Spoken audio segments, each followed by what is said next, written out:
del Estado camino ya del Supremo sucedió esto que van a ver. Varios fiscales sorprendían a Álvaro García Ortiz con un sonoro aplauso que ha durado varios minutos. El fiscal les agradecía el gesto, como están viendo ahora.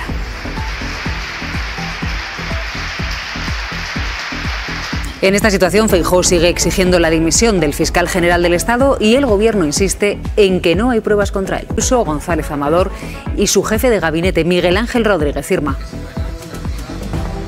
Sí, están citados a partir de las 3:30 de la tarde, junto con Carlos Neira, el abogado de González Amador, y que fue quien redactó el correo en el que admitía 2 delitos fiscales. Los 3 son testigo clave en este juicio por el papel que tienen en los hechos que se están investigando. Miguel Ángel Rodríguez, jefe de gabinete de la presidenta madrileña, reconoció durante su declaración en la instrucción que había difundido uno de los correos del abogado de González Amador en un chat de periodistas, y fue el que dio origen al bulo que publicó el diario El Mundo de que la Fiscalía había ofrecido un pacto a la pareja de la presidenta madrileña. Estas declaraciones llegan después de la primera jornada que ha evidenciado la tensión y el choque dentro de la Fiscalía de la Comunidad de Madrid. Al Supremo el juicio al fiscal general del Estado. Señor García Ortiz, ha oído los hechos de punibles que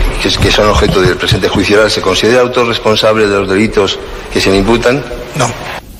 Es la voz de Álvaro García Ortiz, fiscal general, negando los hechos que se le imputan, que es básicamente la filtración del correo en el que el abogado del novio de Ayuso reconocía que su cliente, el novio de Ayuso, había cometido los delitos fiscales que acababa de descubrir la agencia tributaria.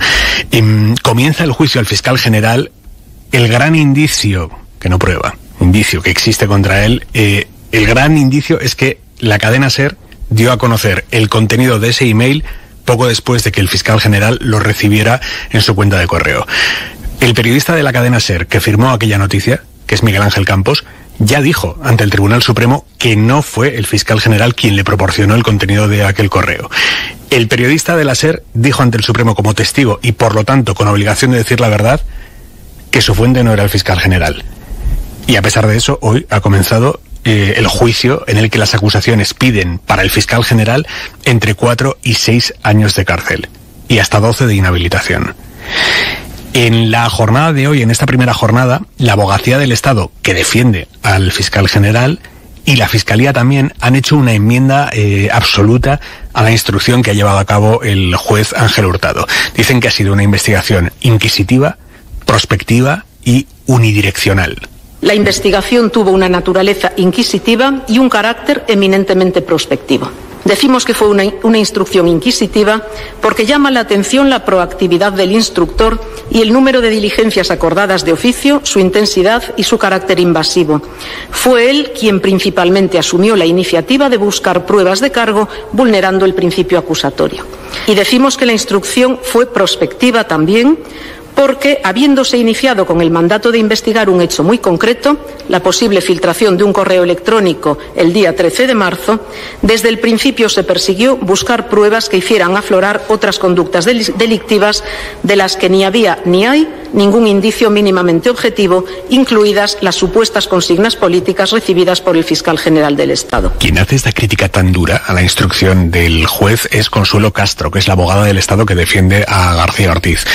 Enfrente estaban las acusaciones, quienes acusan al fiscal general del Estado, que son el abogado del novio de Ayuso, el Colegio de Abogados de Madrid, la Asociación de Fiscales APIF, que se la tiene jurada al fiscal general, Manos Limpias, que no se pierde una, y luego está la Fundación Foro Libertad y Alternativa, que es una Macedonia de gente tan plural y tan preocupada por la salud democrática de España como Vox y Hazte Oír. Bueno, pues las acusaciones han defendido el papel del juez. Dicen que Ángel Hurtado ha hecho una instrucción modélica y rigurosa, y a partir de ahí han empezado a subir los testigos. Y el primero ha sido Julián Salto. Julián Salto es el fiscal original del caso, el fiscal que investigó el supuesto fraude de González Amador. Y él ha dejado claro que frente a lo que difundió la Comunidad de Madrid, Miguel Ángel Rodríguez, frente a aquello que difundió a él, al fiscal, nadie, ningún jefe suyo, le dijo si podía llegar o podía dejar de llegar a un acuerdo de conformidad con el novio de Ayuso. Ninguno de mis superiores se ha metido en este asunto. Yo, como he mencionado, se lo comenté a la fiscal jefe provincial, la fiscal decana, y los términos que ofrecía el señor Neira para llegar a una conformidad son más o menos los que existen en el protocolo de conformidad que estamos trabajando en la Fiscalía Provincial de Madrid con la Abogacía del Estado y la Agencia Tributaria. Con lo cual no era nada lo normal y nadie me ha dado una indicación de que este asunto no se puede llegar a una conformidad. Nadie me ha dado una indicación de que con ese asunto no pudiera llegar a una conformidad. Por lo tanto, el fiscal desmiente lo que filtró aquella noche Miguel Ángel Rodríguez, de que fue la Fiscalía la que ofreció un acuerdo y después lo retiró por supuestas órdenes de arriba. Que esto es lo que Miguel Ángel Rodríguez filtró a algunos medios de comunicación. Estos acríticamente se lo compraron, lo publicaron y hasta hoy que ahí lo tienen publicado. A las 21:45 ese día 13 de marzo le reportan o le comentan a usted la noticia que se ha publicado en El Mundo a las 21:29. Dice usted que es mentira, que es falso. ¿Responde usted a la persona que se lo comunica a esa cuestión? Sí, claro. O sea, no solo es mentiras, es falso, sino que es una campaña de desinformación durante 20 meses. Esto lo dice el fiscal del caso, Julián Salto, que ha explicado que él consideró normal y legal que sus superiores en la Fiscalía le pidieran aquellos correos electrónicos para ver qué había allí. ¿Usted entiende que esa dación de cuentas en un momento determinado... A mí, si quiere que le diga, a mí me parece una orden legal. Sí. Vale. Y como, en fin, y mire, llevo 20 años trabajando y sé que al final lo que están sospechando es que yo he hecho algo irregular. Entonces no tengo ningún inconveniente en poner de manifiesto a mis superiores toda la información para que se vea que yo he obrado conforme a la legalidad. Por lo tanto, a este fiscal le parecía legal y normal que sus superiores en la Fiscalía pidieran los correos y tuvieran esos correos. Lo que ya no le parece tan normal al fiscal es que esos correos lo tuvieran Alberto González Amador y menos Miguel Ángel Rodríguez, que es el que empezó a filtrar partes de aquellos correos a la prensa amiga. Dado que se ha convertido en un asunto de trascendencia nacional porque alguien ha filtrado un correo mío, que no debería tenerlo ni el señor González Amador ni el jefe de gabinete de la Comunidad de Madrid. Yo pensaba que por el artículo 5 del Código Deontológico de la Abogacía los correos entre fiscal y abogado eran únicamente privados, pero bueno. Se le ha visto muy molesto al fiscal con aquella filtración que hizo Miguel Ángel Rodríguez a la prensa amiga, filtración que incluía incluso la dirección de correo de este fiscal. Usted, cuando reenvía esos correos electrónicos, de los que hablamos el día 13 de marzo, lo hace desde su cuenta corporativa de correo electrónico. Sí, la cuenta que el jefe de gabinete se ha difundido y que gracias a esa ha quedado inutilizada porque me han llegado correos de periodistas y de determinado tipo de gente, sí. Bueno, en esa primera jornada del juicio, que se ha extendido a más de 10 horas, allí han estado los periodistas de la sección de tribunales de la cadena SER. Isabel Vega, buenas noches. ¿Qué tal? Buenas noches. Pedro Jiménez, ¿cómo estás? Buenas noches. Buenas noches. Vosotros habéis asistido a las declaraciones como testigo de dos fiscales importantísimas en este caso, que es la fiscal provincial de Madrid y la fiscal superior de Madrid, que son dos cargos distintos, que sostienen cosas absolutamente distintas, contradictorias entre sí. Por un lado, Vega, está la fiscal provincial, que se llama Pilar Rodríguez, que estuvo imputada junto al fiscal general del Estado hasta la recta final de esta instrucción. A ella también le registraron el despacho y hoy ha defendido la actuación de la Fiscalía en este caso y ha insistido en que no actuaron de forma clandestina. Eso es, ella ha mantenido como testigo la misma línea que seguía cuando estaba investigada en fase de instrucción. Lo que dice es que reclamó el fiscal del caso aquellos correos la noche del 13 de marzo porque se estaba manipulando su contenido. Pido los correos porque los pide el fiscal general del Estado para saber qué ha sucedido, toda vez que se estaba tergiversando un correo de una manera absolutamente falsa, indicando que la Fiscalía promovía una conformidad. La jefa de la provincial ha insistido en que ella desconocía el contenido de esos emails y aquella noche había bastante confusión. De ahí esa necesidad de recopilarlos, pero sin oscurantismo alguno. Se trataba de que el fiscal, Julián Salto, le diese cuenta a ella y ella al fiscal general del Estado. Y no hay ninguna clandestinidad desde el momento en que además, al final de la noche, el fiscal general del Estado me dice: dale las gracias al señor Salto y a Birna por su ayuda. No hay ninguna clandestinidad. Sobre la nota de prensa del día siguiente, Rodríguez ha señalado que la fiscal superior, Lastra, puso muchísimas dificultades. También ha aclarado que cuando sugirió a García Ortiz aquello de añadir a esa nota un poco de cianuro, era en realidad un desahogo. Bueno. Desde la presidencia de la Comunidad de Madrid se estaba poniendo en solfa, ha dicho, su propia profesionalidad.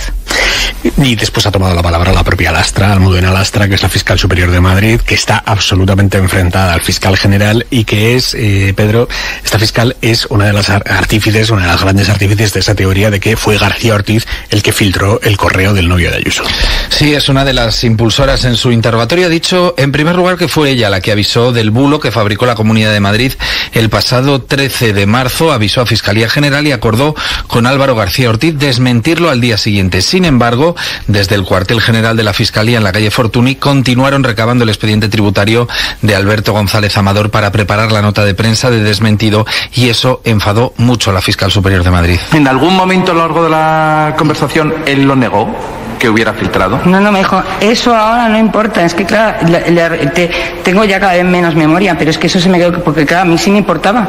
Yeah. Por eso me quedé con eso ahora no importa, hay que sacar, Íñigo no quiere sacarlo y hay que sacarlo ya. Sí, ahí fue el curso de la conversación, pero a mí es que eso se me quedó clavado en el alma. Entonces, por mi parte, porque a mí sí me importaba que se hubieran filtrado los correos. La fiscal superior Aymar también ha defendido ese apagón informativo del que hablaba Isa, el que decretó cuando estalló el caso, porque entiende que Alberto González Amador es un ciudadano particular y su consigna fue la de que no se informara de este caso. Incluso cuando Ayuso o su mano derecha, Miguel Ángel Rodríguez, empezaron a hacer declaraciones y a lanzar mensajes en redes contra la Fiscalía. Entiendo lo que está diciendo la señora Lastra y por eso digo que entiendo que el día 7 no hubiera dicho nada. Pero cuando se publica la denuncia y cuando se insinúa, nada menos que por un alto cargo de esa relevancia, que la Fiscalía puede estar actuando por motivos oscuros, ¿sigue usted pensando que afecta a una persona privada y que no hay que hacer ninguna nota de prensa? Absolutamente segura. Absolutamente, señora, es la respuesta que da Almudena Lastra a esa pregunta, Aymar, que al final no se escucha del todo bien. Y lo que hemos visto ya a las claras hoy, Pedro, es que la estrategia de la Fiscalía y de la Abogacía del Estado, que es quien defiende a García Ortiz, es demostrar que hubo cientos de personas que pudieron acceder a aquel correo electrónico, que por lo tanto lo pudieron filtrar ellas, y que no hay ninguna prueba directa ni firme de que el filtrador fuera el fiscal general. Sí, el abogado defensor y la Fiscalía lo que han buscado con sus interrogatorios es acreditar que la actuación de la Fiscalía para desmentir ese bulo que fabricó la Comunidad de Madrid fue correcta y proporcionada. Y también han querido difuminar la idea preconcebida, la llaman, que tienen los investigadores de que fue Álvaro García Ortiz quien filtró el correo con la confesión de Alberto González Amador. Julián Salto, el primer fiscal del caso al que escuchábamos antes, ha explicado que ese correo que se investiga se lo enviaron también a la Abogacía del Estado y que a ellos les llegó no a su correo personal, sino a uno genérico de la Fiscalía de Delitos Económicos al que tienen acceso 14 fiscales. El correo electrónico del 2 de febrero que le envió don Carlos Neira con esa aproximación a una respuesta de conformidad, a una propuesta de conformidad, ¿es cierto que se recibe en la cuenta genérica de la sección de delitos económicos y que de ahí se lo reenvían a usted? Sí, el señor Neira no sabe quién es el fiscal encargado del caso y como siempre escribe al buzón genérico de Fiscalía de Delitos Económicos y posteriormente pues los funcionarios entiendo que lo rebotan al fiscal concreto. Pero es que además la fiscal superior de Madrid ha reconocido que no le pudieron enviar el expediente tributario completo del novio de Ayuso con los correos que se investigan, los documentos anexos, porque pesaba mucho. ¿Y dónde acabó ese expediente? Pues en una carpeta a la que tienen acceso 499 personas. Así que en total más de 500 funcionarios fiscales pudieron tener acceso al documento antes de que lo recibiera el fiscal general, eso sin contar al entorno del novio de Ayuso. Bueno, mi análisis respecto al juicio es que es asombroso que el juicio se celebre, ¿no? Porque realmente, bueno, pues es que no hay ninguna prueba, no, en la instrucción no se encontró ninguna prueba. El único indicio que se encontró es el borrado, por decirlo así, por llamarle indicio, y hay 50 contraindicios, entre ellos la declaración del periodista de la SER, de otros periodistas y muchas otros contraindicios que el juez Hurtado, el instructor, simplemente decidió obviar y tan contento, y pa'lante. Y luego también es un poco escándalo o da una prueba bastante evidente sobre cómo funciona algunos medios en este país, ¿verdad? Quiero decir, quienes difundieron el bulo, quienes, por utilizar palabras del fiscal Salto hoy ante el tribunal, montaron una campaña de desinformación durante 20 meses, ahí siguen tan contentos sin pedir perdón a sus lectores u oyentes. Y en este país no pasa nada, ¿no? En cuanto a las declaraciones en sí, bueno, yo creo que no hubo ninguna sorpresa. A mí me llamó mucho la atención una frase que voy a ir ahora al final. Pilar Rodríguez, Julián Salto y Villafañe, el último fiscal que intervino, que es una persona de la máxima confianza del fiscal general, bueno, sostuvieron lo mismo que durante la instrucción. Yo creo que son 3 declaraciones que favorecen claramente la posición del fiscal general, pero como son personas próximas a él, tampoco es una sorpresa, ¿no? Yo me quedo con una frase que habéis puesto antes en el corte de la señora Almudena Lastra, fiscal superior de Madrid, ¿no? Literal. La señora Lastra, se le quedó clavado en el alma que al fiscal general no le importase quién había filtrado el correo. Se le quedó clavado en el alma. La señora Lastra, y es muy importante saber quién es quién y para entender las actitudes, la señora Lastra es probablemente la principal responsable de que en Madrid no se haya producido una investigación seria sobre lo ocurrido en las residencias durante la pandemia, que terminó con 7.291 personas fallecidas sin recibir asistencia hospitalaria. La señora Lastra mintió en la memoria del año 2020, mintió sobre el protocolo de la vergüenza y sobre cómo se aplicó el protocolo. La señora Lastra maniobró desde el minuto 1 para conseguir que nadie del poder político del gobierno de Ayuso se viese implicado en la investigación sobre las residencias, en la parte que a ella le correspondía, que es la parte de la Fiscalía. Y la verdad, da mucha pena que la escala de valores que denota esa declaración de la señora Lastra cuando uno lo compara con su actuación anterior, porque tienes que tener el alma muy negra para que se te quede clavado quién pudo filtrar un correo y haya tenido la actitud que ha tenido con las 7.291 víctimas de las residencias de Madrid. Márquez. No. Esta mañana el representante de Manos Limpias ha dicho que no hay una versión creíble que sea distinta a la de la culpabilidad. Y yo creo que esto es lo que pesa sobre el tribunal y sobre el instructor. Es decir, se ha invertido la carga de la prueba. Le están pidiendo al fiscal general del Estado que demuestre que no ha filtrado unos datos a unos periodistas, cuando debía de ser al contrario, o es al contrario. Son las partes acusatorias las que tienen que mostrar pruebas concluyentes de que ha sido el fiscal, no la fiscalía, el fiscal, el señor que está sentado en el banquillo. Y eso de momento no existe. Yo creo que si hay una sentencia condenatoria, el tribunal que juzga a García Ortiz se romperá, habrá 2 o 3 votos particulares, no de matices, sino votos particulares que sostendrán esto, como hubo votos particulares cuando se abrió el juicio oral, un voto particular frente a 2, que decían que no había, en ese caso, indicio, en este caso no habrá pruebas para condenar al fiscal general del Estado. ¿Cómo lo condenarán? Porque bueno, todo el mundo aceptamos que no hay pruebas, nadie aporta una prueba. La única es la coincidencia más o menos temporal entre que un fiscal pide una información y sale en algunos medios de comunicación. Eso no es una prueba, sino hará algo que viene haciendo el Supremo y en algunas ocasiones el líder de este tribunal, que es Manolo Marchena. Hay un presidente, pero aquí hay un líder que es Manolo Marchena, que es que no hay una prueba concluyente, pero sí hay una concatenación de indicios probatorios para llegar a la culpabilidad. Y yo creo que es por donde camina este tribunal, porque la instrucción, es verdad, no solo ha sido una instrucción prospectiva, ha sido una instrucción preconcebida, hecha con la intención de sentar al fiscal general del Estado en el banquillo o que dimitiese antes.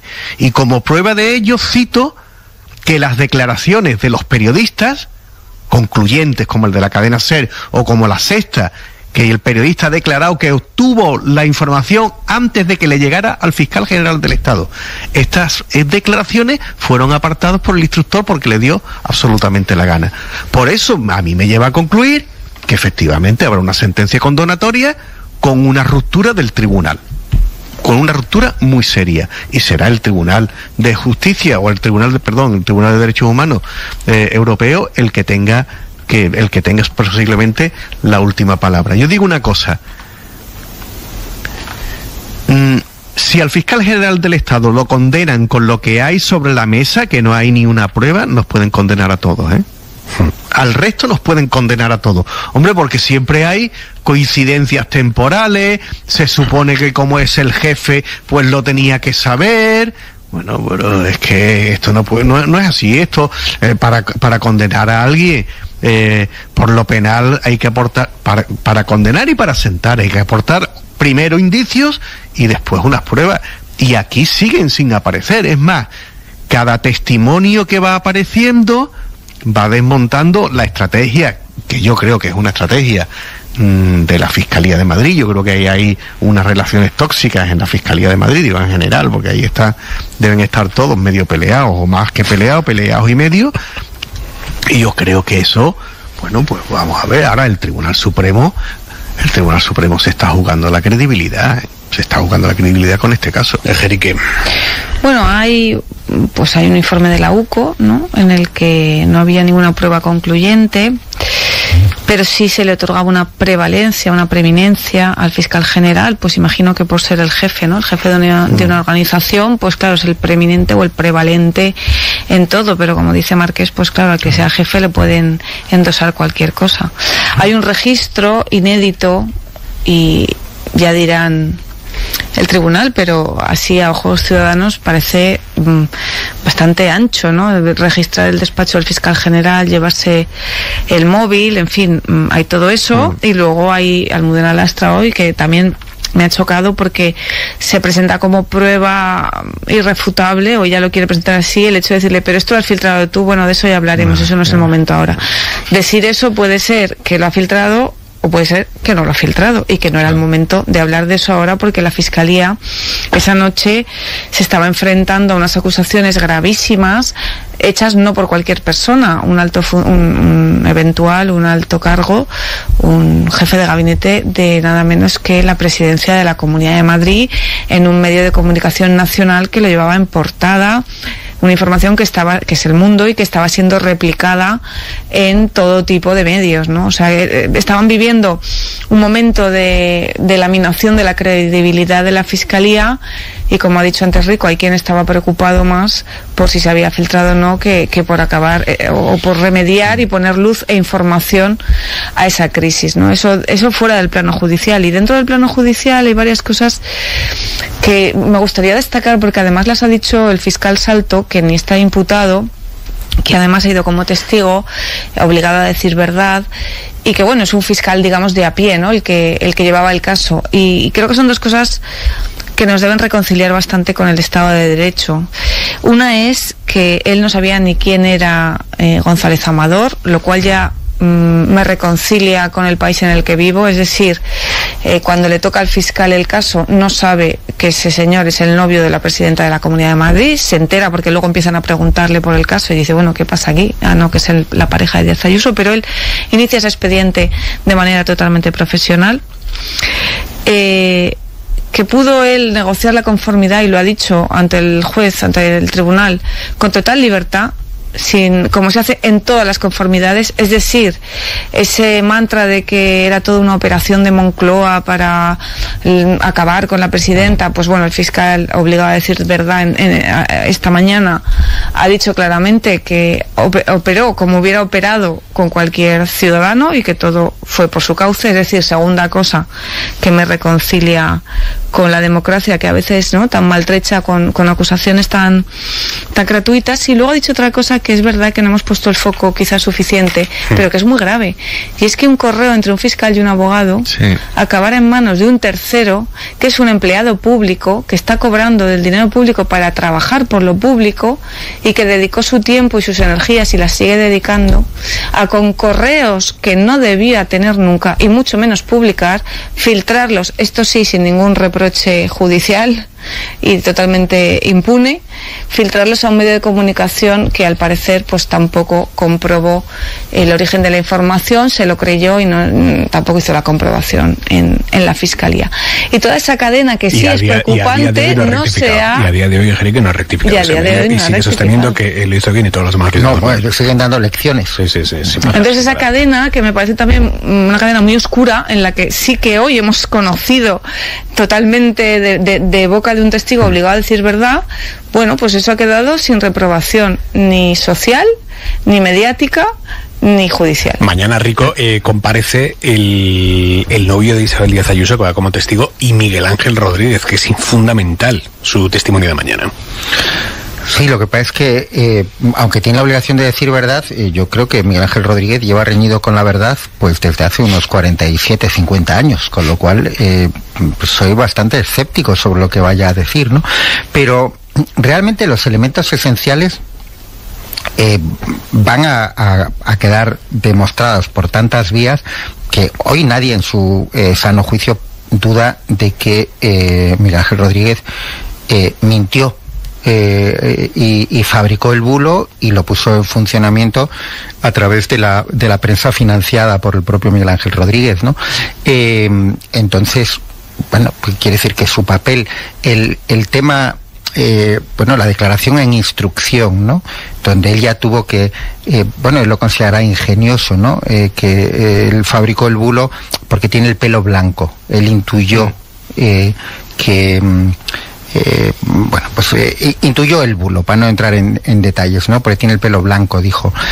Pues yo creo que su declaración... Sí, la teoría era que la Fiscalía le ofrecía un acuerdo casi como un señuelo y que en el momento en el que él picara, ¡pum!, se lo quitaban, pero ya había reconocido. Claro, ¿no? Y porque él sabe cómo funciona un órgano jerárquico como la Fiscalía y la famosa operación de que todo está orquestado desde Moncloa. Yo creo que no se va a apartar mucho de esa línea, ¿no? No puede, además, ¿no? Aquí para mí los testimonios que son clave son los de los periodistas. Claro. Porque ellos saben, y en este caso además el periodista de la SER, que fue absolutamente contundente, pero los de otros medios, el diario, etcétera, que ya declararon en la fase de instrucción y dejaron claro el de la SER que no había sido su fuente el fiscal general, con la obligación de decir la verdad. Y hombre, entre Campos, el periodista de la SER, y Miguel Ángel Rodríguez, pues en fin, que a quién puedes creer, pues la cosa está clara, ¿no? Marqués. Yo estoy completamente de acuerdo con Rico. Lo importante al hacer las declaraciones de los periodistas, la de Miguel Ángel Rodríguez será aparente o dirá una cosa extraña o argumentaciones fuera de tono como lo de los pelos blancos. Digo, lo de los pelos blancos me parece fuera de tono porque lo dijo con cierta chulería, ¿no? Dijo, no, yo esto lo sé porque tengo el pelo blanco. También puede haber dicho porque tengo los cojones moreros, ¿no? Con perdón, porque sonaba así. Lo que ha dicho el fiscal Salto hoy es importantísimo, porque ha comentado, lo que ha explicado, que su correo ya lo tenían otros particulares. Por tanto, la revelación del secreto ya había quedado revelado, por tanto no había secreto. Y es que es cierto, es así. Fue Miguel Ángel Rodríguez, con el permiso del novio de Isabel Díaz Ayuso, que lo testificó, quien dijo, puedo mover esto en prensa. Él lo movió en prensa. Lo único que hace la Fiscalía General del Estado es reunir todo el material para sacar una nota de prensa. Si os acordáis, la primera denuncia que se hace es contra la nota de prensa. Lo que el Supremo dice, esto no equivocaros. Contra la nota de prensa no, contra otra cosa, contra una filtración de antes de la nota de prensa. Es que el caso es surrealista. O sea, no es la nota de prensa, sino una filtración que se produjo una hora o varias horas antes de emitir la nota de prensa. Y yo creo que efectivamente lo que dice el fiscal Salto, ya no había secreto. ¿Qué secreto había? Primero, había un medio de comunicación que ya lo había dado, que se estaba investigando al novio de Díaz Ayuso, pero Miguel Ángel Rodríguez lo confirma, porque dice, sí, efectivamente, se está investigando, pero es la Fiscalía la que quiere llegar a un acuerdo. Por tanto, ya secreto no hay. Por tanto, no hay delito, no hay revelación de secreto. Y si lo hubiera, tampoco hay pruebas. Jerique. Bueno, y hoy, por ejemplo, ha quedado claro en sede judicial que hay 500 personas que lo podían tener, que lo tenían, vamos, sí, que habían recibido en su buzón 500 personas ese correo. Evidentemente el testimonio de los periodistas como Miguel Ángel Campos, como José Precedo, que ha estado aquí antes, hace un rato, ¿no? Le dijo claramente al juez que no había sido el fiscal, que el correo lo tenía también el diario antes de que lo tuviera el fiscal. Y todos esos, ya más que indicios, o sea, yo eso me parece que es una evidencia, ¿no? Las personas que sí tenían ese correo, todos los periodistas dijeron que lo habían obtenido antes de que lo obtuviera el propio fiscal general, pero aún así el instructor Hurtado, por supuesto que tenía clarísimo que esto no era una prueba suficiente y llegó al fin de una instrucción que un magistrado incluso y también muchos juristas han puesto en tela de juicio, no porque se haya filtrado o no y por quién, que eso habrá que ver si este juicio lo puede dilucidar, pero que desde luego abrir un juicio oral con los indicios que había, para mucha gente experta que sabe de esto, no era ni habitual ni admisible, porque como decía, no sé si lo decía Rico o Marqués, que casi cualquiera de nosotros, por estar en el sitio equivocado en el momento inoportuno o por borrar unos mensajes, pues ya seríamos culpables a ojos de la justicia y se nos podría juzgar por tener, por ejemplo, un puesto de responsabilidad en una organización como la Fiscalía, que es vertical, ¿no? Y que a los que van a juzgar y por cosas mucho más graves es a Ábalos, Koldo y Aldama. Lo contamos ahora mismo. Sí, de lo que hemos conocido hoy, lo que vemos efectivamente, sobre todo el fiscal Salto, lo que vemos es que había mucho interés, es evidente, en la Fiscalía. El propio fiscal general del Estado tenía mucho interés por saber todos los detalles de este caso. Pero es razonable pensar, todo el mundo asume, bueno, pues entonces eso es porque lo quería filtrar. Pero es muy razonable pensar una alternativa que evidentemente es la que cuadraría con las declaraciones de todos los periodistas, que es que quiere saber el caso, quiere saber detalles del caso, porque, como ha explicado también la fiscal y el fiscal Salto, lo que está pasando en esas horas es que,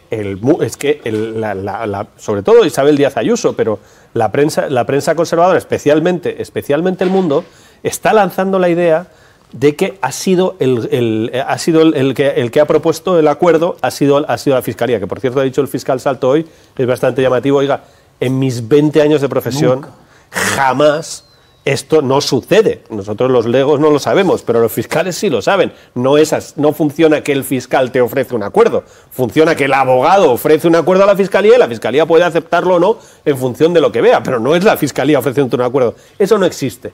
Él dice que en 20 años no lo había hecho nunca y está trasladándose la versión contraria y entonces efectivamente el fiscal general del Estado y la Fiscalía en general se empieza a mover para decir, oiga, vamos a desmentir esto. Y para desmentir esto, necesito todos los datos posibles para desmentirlo.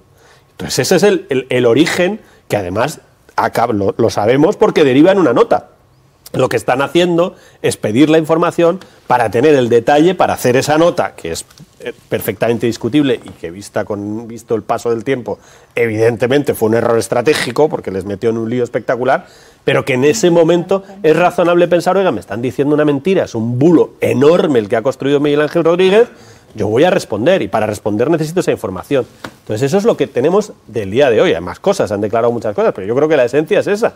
Y a partir de ahí, efectivamente, como decía antes el fiscal Castresana, es la acusación la que tiene que demostrar que la aquí culpabilidad hay y no el contrario. La inocencia. Bueno, vamos con las reacciones. Más que con las reacciones, las declaraciones, lo que hemos hoy escuchado. Porque el primero pues casi como una redacción. Bueno, yo creo que hay más compañerismo en una redacción. Como un comité de un partido político, claro. Luego el problema es cómo recomponen las relaciones entre ellos y tal, porque aquí se está destapando mucha gente. Pero mira, yo mi valoración, Xavi, es que este asunto, la trazabilidad final a la que se llegue, se quiere interpretar o como una victoria o como una derrota del gobierno. Es decir, esto, el fiscal general, el hombre, pues es un instrumento más en una tarea de desgaste hacia el gobierno de la nación como consecuencia de que interpretan o entienden que es un fiscal que tiene, como es lógico y natural, sintonía con el gobierno, pero que al mismo tiempo ha avalado, ha apoyado y ha tenido enfrentamientos con un poder judicial, con unos jueces que, en fin, no han sido del todo, por no decir poco o nada, entusiastas con algunas de las leyes que este gobierno ha aprobado, este Parlamento ha aprobado y por las cuales tú le preguntabas al fiscal. Han llegado a manifestarse incluso antes de que estuvieran aprobadas. Por lo tanto, pues oye, claro, jueces y magistrados que anden enfadados, que anden cabreados o que tengan una animadversión especial a este gobierno, y un fiscal general que está en plenitud de sus atribuciones y ahora mismo planteado con quien es el instigador o no sé cómo llamarlo, ¿no? Que es Miguel Ángel Rodríguez inventando una patraña, a las cuales él es un grandísimo especialista, y una presidenta de la Comunidad de Madrid que eleva esto a la categoría de una cuestión de Estado que se está instrumentalizando contra mi persona, que eso es lo que ha dicho, pues al final esto se está planteando o se quiere plantear como una derrota o como una victoria, no del que está siendo encausado, sino del presidente del gobierno o de la presidenta de la Comunidad de Madrid o de la derecha o de la izquierda. Críticas orientadas contra la cúpula judicial. Nunca le había oído a la señora Lastra, a la fiscal superior de Madrid, ningún signo de contrariedad por filtraciones. La animadversión de la fiscal superior de Madrid hacia el fiscal general del Estado, hacia la fiscal general del Estado anterior y ante muchos fiscales que asumimos puestos de responsabilidad en la Fiscalía General del Estado es evidente. Carlos, sobre estas palabras que abundan un poco más en lo que decía Chema. Buen rollito, ¿Qué va a pasar después? Hay un ambientazo tremendo, pero bueno, el que se lleven mal no es una prueba de nada. Es simplemente que se lleva mal. Es evidente que hay una tensión brutal, que este caso lo que ha hecho es ponerla en primer plano. Y hay una serie que esto sí que lo sabemos históricamente en el mundo de la justicia y en el mundo de la fiscalía también, que hay unas batallas personales fortísimas por hacerse con los puestos más relevantes, porque es que les va la carrera en ello, y por eso hay esas batallas terroríficas para ser juez del Supremo, y sabemos lo que hacen algunas personas para llegar a ser juez del Supremo y cómo se entregan algunas personas muy relevantes con mucho prestigio, se entregan y se acercan a un partido político porque entienden que ese partido político les va a llevar a ser juez del Supremo. Esto desgraciadamente pasa, y cuando se nombra un fiscal general, que yo creo que este fiscal general clarísimamente, también hay que decirlo, ha perdido el control de mucha parte de la Fiscalía, el control de que las cosas funcionen como él le gustaría que funcionaran. O sea, yo creo que ha habido un descontrol importante y mucha gente agraviada, pero es que es verdad que las motivaciones de muchas de esas declaraciones y de las que vemos es por no haber sido nombrado o porque a otra persona de confianza no le nombraron en el sitio que consideraba que le correspondía. Estos lo sabemos, en el mundo de la justicia eso genera odios y animadversiones eternas, que luego cuando los periodistas especializados en justicia te explican, no, bueno, es que esta sentencia, no, es que esta batalla del Poder Judicial, no, es que este no le podrá votar nunca a este otro, porque es que este otro hace 10 años pelearon por este puesto, los dos querían ser juez del Supremo, uno fue, el otro no. Realmente es un mundo relativamente pequeño, donde además, y yo creo que este es el gran problema que antes denunciaba el fiscal Castresana, el gran problema de esto es que muchas veces los ascensos, no, obviamente, claro que tienen categoría todos, pero en función de uno u otro se decide por cuestiones más de cercanía política a algunos sectores y tal, y claro, pues pasa lo que pasa.